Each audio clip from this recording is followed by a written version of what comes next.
Hello everyone, welcome to the HardReset channel, and today I'm going to show you how to use the Panorama mode on the DJI Osmo Pocket 4.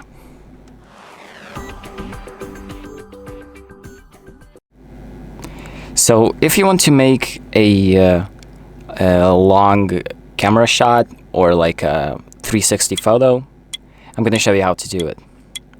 And first off, we are going to click on the bottom right icon, bottom left icon, sorry, to pick the shooting mode. And then we're going to select Panorama.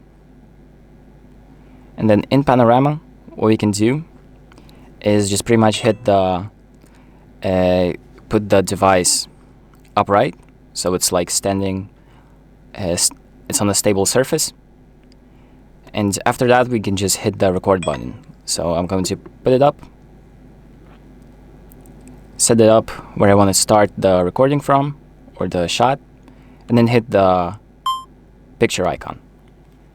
And it's going to start doing these little movements right here.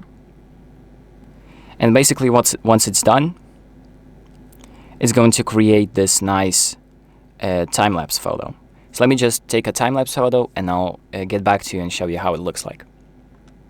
So once the photo is made, this is what it's going to look like.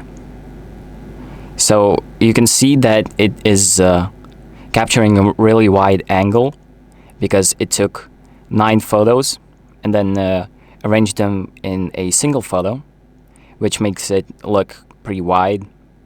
And this is perfect for capturing, well, panorama shots, so something like a sunset or like a whole city, and awesome, pretty much awesome things like that. And that is pretty much it for this video. So thank you for watching. I hope this video helps you, and make sure to like and subscribe.